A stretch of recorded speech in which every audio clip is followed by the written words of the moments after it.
Hey guys, so I'm just going to do a walk around of a car that I've been building for about 13 months. Not solidly, but just took 13 months to find time and keep continuing to work on it. Anyway, here it is here. It's a BMW E34. I believe 1987 or 88 model one. It's kind of like the E30, but the 5 Series version of the E30. Same sort of era and everything. Exterior wise, not really much has changed. We've got steelies on the front, which isn't ideal, but it just happened that way. They're the wheels that come on it. We've got the full set of those, but we decided to keep all 4 for the back because it's a drift car. One of the most obvious things you notice straight away is this. We've got the radiator in the back. And yeah, so if we pop the boot, you can see there's a tunnel running inside of the boot. So the air flows down through here, through this tunnel. Behind here, we've just got a pair of thermo fans. They're the stock standard Ford Falcon thermo fans, stock standard Ford Falcon radiator.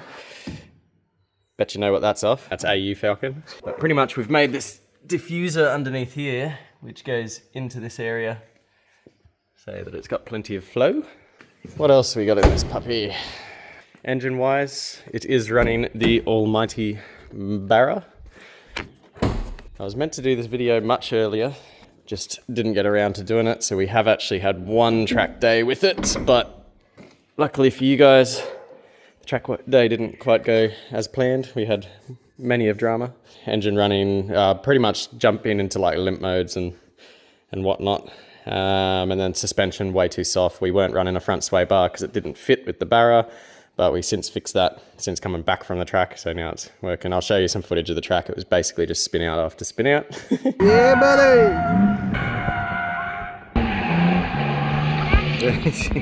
Yeah, so here's the Barra. We do have the top piece, the plastic piece that goes on top. We're checking it out, seeing if there was any issues with the coils. This one looks like it had moisture in its hole.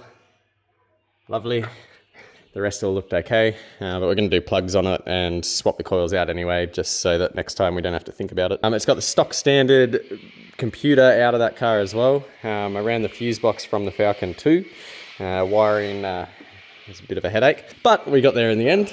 Basically just tuned it with software called PCM Tech. If any of you are into your Fords, you probably know what that is straight away.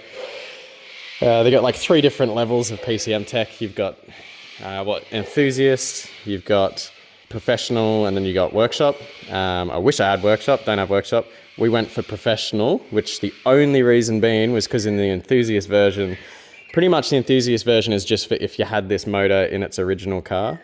But if you want to move this motor to something else and get rid of things like the other modules, like body control module and that, you have to go for the professional one because it lets you disable PATs and some other stuff. Anyway, some random interesting things on the Barra that we did.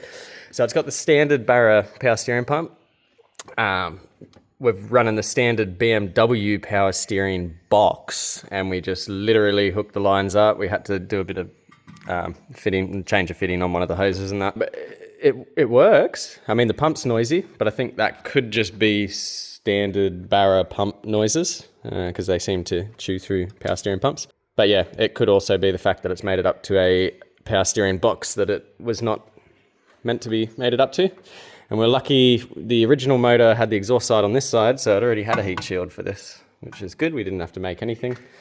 We've got a strap brace that we made as well. Catch can, which is just a Penrite oil container. Come around to this side. We have a forward-facing plenum, one that you normally would think that you'd see on a turbo motor. And yes, we probably could try turbo it, and I think it would hold up. But the reason for making this wasn't just for show. It's because on these Beamers, the master cylinder is on this side, even though the steering's on that side. And then what they do inside of the car is run a bar. It's this bar down here that you can see, and when you put your foot on the brake, pushes that bar. And then down in there, it's a bit hard to see. Anyway, bar pushes, that's where your brakes come from. But we couldn't fit the normal intake plenum or manifold, whatever you want to call it, because it failed on the master cylinder reservoir. So had to do that. Also, because running the radiator in the back, we've put this little valve at the top of the thermostat, so you just basically open it. It's got no coolant in it at the moment anyway, because another issue at the track was blowing coolant hoses, which was always fun. Yeah, what else did I do? So, shorten the belt. It's a bit hard to see here, but this top pulley here is not running on that belt. We shorten it because we're not running air conditioning. Air conditioning used to sit just here, so ended up running a shorter belt, putting a ribbed pulley on the tensioner and whatnot, and that seems to work not too bad. Yeah, here's the original ECU hiding in here, and my wiring, which was, again, a headache. Yeah, if I move to the inside, we haven't got a hydro, we just got a lookalike hydro. So it's basically the handbrake cables hooked up to this, runs up to here, pivot point. So you've got a fair bit of leverage. We put multiple drill holes in here so that you can change how much leverage you actually have. That's just a short shifter. So as far as drivetrain goes, it's 2003 BA&A Barra, T5 transmission, which is just because of the price. I mean, you can buy probably like 4 or 5 of these to one T56. If we continually blow these, we might put a T56, but we're only naturally aspirated. So hopefully we don't pop them, but we'll see how we go. And it's lighter than a Falcon, so yeah, we'll find out. Dash we made up. It just has the standard requirements for pretty much most drift tracks. So you got, well, windows aren't a requirement, I don't think, but we have windows. That's ignition switch. We got window wipers in case it rains. Hazard lights, which is a requirement. Low beam and high beam, as well as like your tail lights and brake lights are all hooked up in that as well. Big fire extinguisher, because we don't want to be on fire for too long, or preferably at all. This is just a lock off for the brakes. So have it that way and you put your foot on the brake pedal and all the brakes work. Have it that way. Now it's only the front that work. We've put the battery in the back here. So again, lots of wiring. I've just got this to isolate it so that the battery doesn't go flat. Not that we have draining issues, but it's just sort of preventative thing. I'd hate to get to the track and have to be jump starting and whatnot, so just put that there anyway. So yeah, battery, not much going on in here other than you can sort of see on the inside where the rear radiator setup is. Behind this panel here, which I can remove, we've got a surge tank and then a 044 pump. We're just using the standard Beamer's pump to lift the fuel into the surge, and then an 044 from the surge up to the motor. They're the other set of rims I was telling you about. They're just going to be skidders on the rear. What else do we do with this thing? So I got a Boss kit for it, different steering wheel on it. We got some Sparco fake seats, but they're just fixed back buckets. They're mounted on the standard BMW E34 rails, which is kind of cool. Anyway, I think at this point here, I'm probably going to throw in a couple of clips of us drifting this thing. After those clips, we'll tell you what was wrong and what I fixed.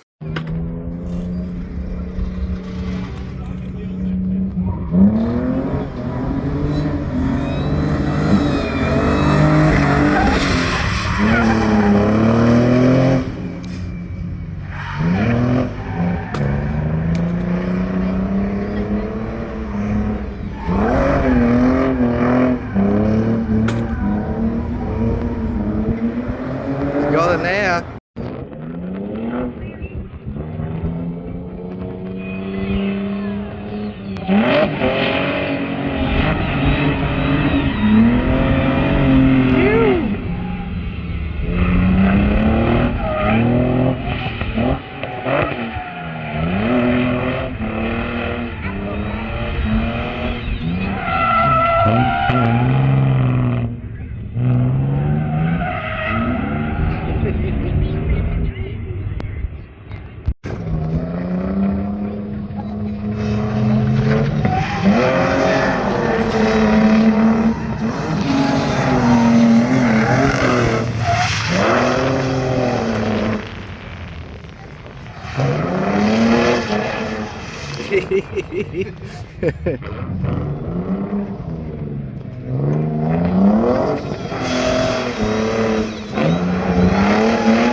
so you probably noticed a couple of things in that video. Got my little list here so I can read them out. So one of them is fix coolant pipe.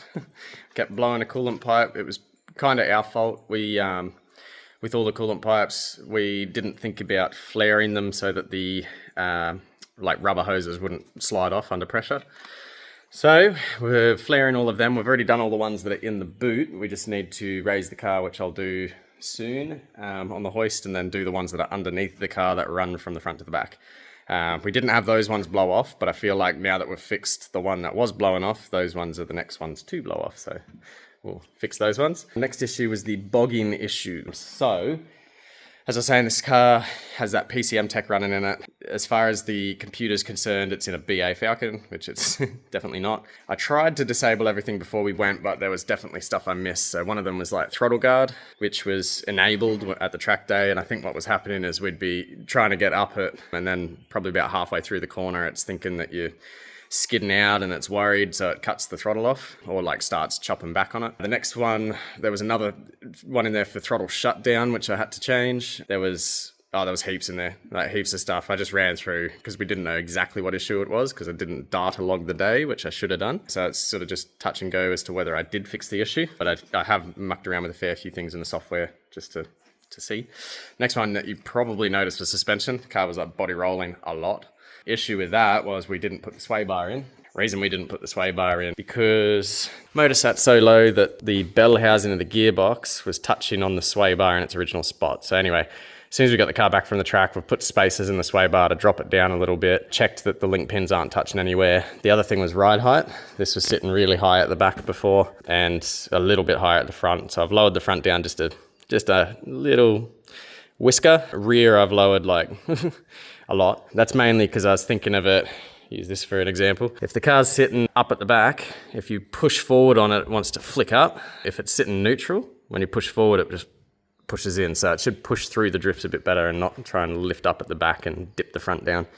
Plus the sway bar is going to be a world of difference. Suspension it could do with, found out, so it's got the standard suspension that was in it when we got the shell, which I found on eBay for $400. So I wouldn't say they're the highest quality. They have no damper adjustment. They've got no preload adjustment. It is literally just height and you're stuck with the spring that they've got. Down the track, we might go for like real nice adjustable stuff, but for now, we'll just see how it goes. And the next issue is the handbrake not holding. So if you remember, I said earlier in this video that we've put multiple holes just here. So you can see the multiple holes. It just didn't have the leverage before. So you basically, as hard as you could possibly pull that lever, and you basically were just locking them up. You had to sort of turn the car to get it to lock. You couldn't really do it in a straight line. So hopefully that's fixed. I did pull the rear brakes apart. We machined the rotors, the inner, because it's drum and disc, drum for the handbrake, disc for the foot brake. So machined both. I just cleaned everything up generally. I was looking at the lever in there to see if I could extend the lever to make it, lock up a bit better, but it doesn't look like there's much you can really do with them. They're not like the Silvias where it's in the caliper. It's just this tiny little thing with you don't really have any space to add leverage to, unfortunately. So we're gonna have to hope that handbrake holds, and if it doesn't, we'll be up for hydro, which we should do anyway, but yeah, anyway. I wanted more steering angle. That's a different story. We're not gonna do it before next track day. Next thing was heel rest for the accelerator. So when we went out for the track day, we had the accelerator pedal, everything in there, but we didn't have a heel rest. So we've just it's just a piece of wood, but it's screwed down, so it's not gonna move anywhere.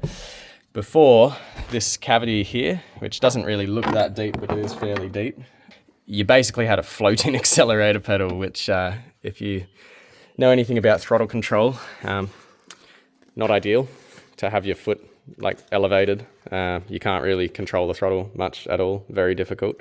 So yeah, so fixed that. What else? Other than that, it was pretty well it. I'm just looking at my list to see. The co-driver, I've gone halves in this car, so between me and one of my best mates, we both put the money in for it. I've got the shop, so we sort of just built it at the shop. But he is half in, and he's learning. I've done a little tiny bit of drifting before. He's freshy to it, so Yeah, but he was saying he kept forgetting about the handbrake, which is because we had a black handle on it, and it was kind of, I suppose it was hard to notice, especially when you're sitting in there with adrenaline rushing and you're flicking the car left and right. You just didn't see it well, so I had a 3D printer and I made up a 3D printed handle for it, so hopefully it doesn't break. But I'll talk a little bit about suspension and I'll lift the car up and show you about it. But pretty much we've got 7 series arms in this thing. We've moved the lower control arm out to the next bolt hole, welded a plate in so that it's still reinforced. We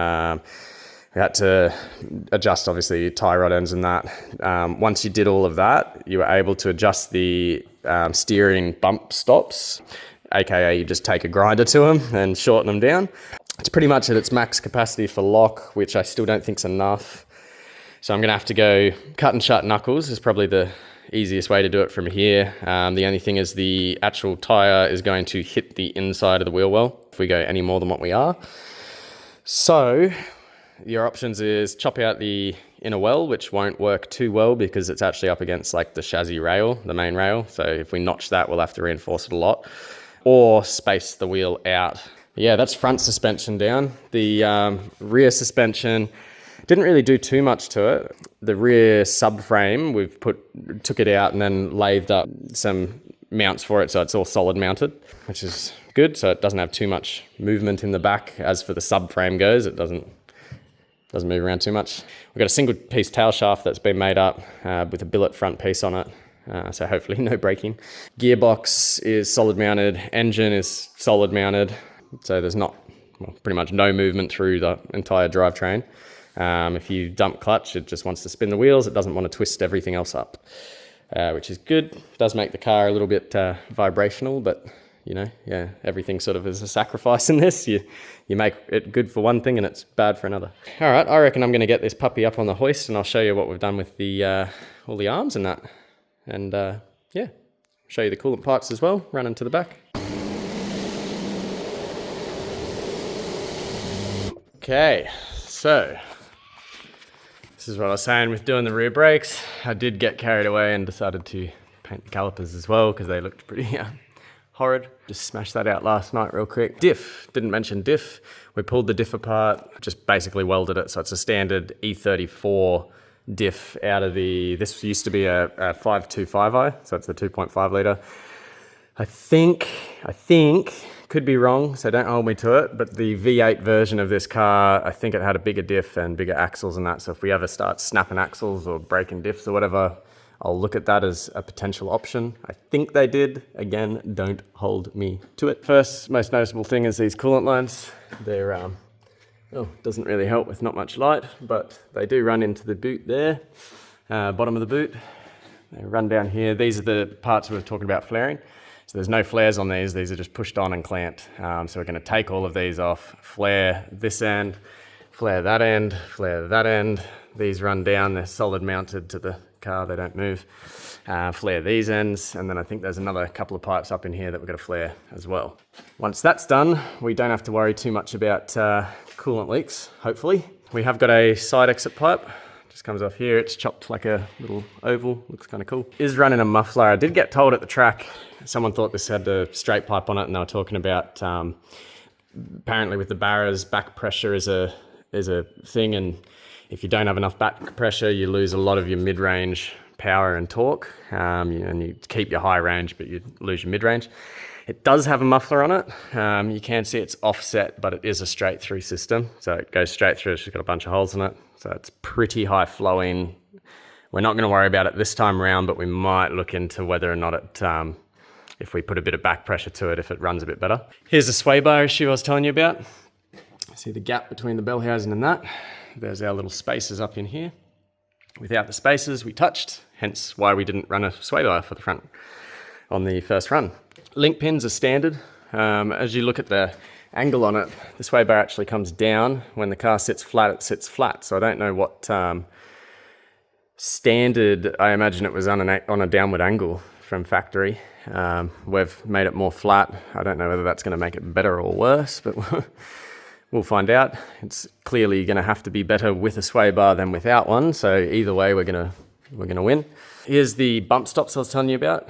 So basically they've got these end caps on them. You just pull the end cap off, take a grinder to this and start shortening. You'll see if I am able to do it one-handed, which I'm not. Oh, turning the wheel.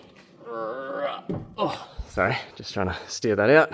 Here's the contact point, so it's touching here. Obviously you make that shorter, it steers further. Issue then becomes how much clearance do you really have left? So we'll have to look into that. For the arms, I was telling you before, it's got 7 series arms in it. So this arm that's here, which is your rearmost front arm, it's out of a 7 series of the same era. I think it's an E32, I believe. And then this lower arm, from factory, these E34s have a second bolt hole that's just out one step to get the wheel further out.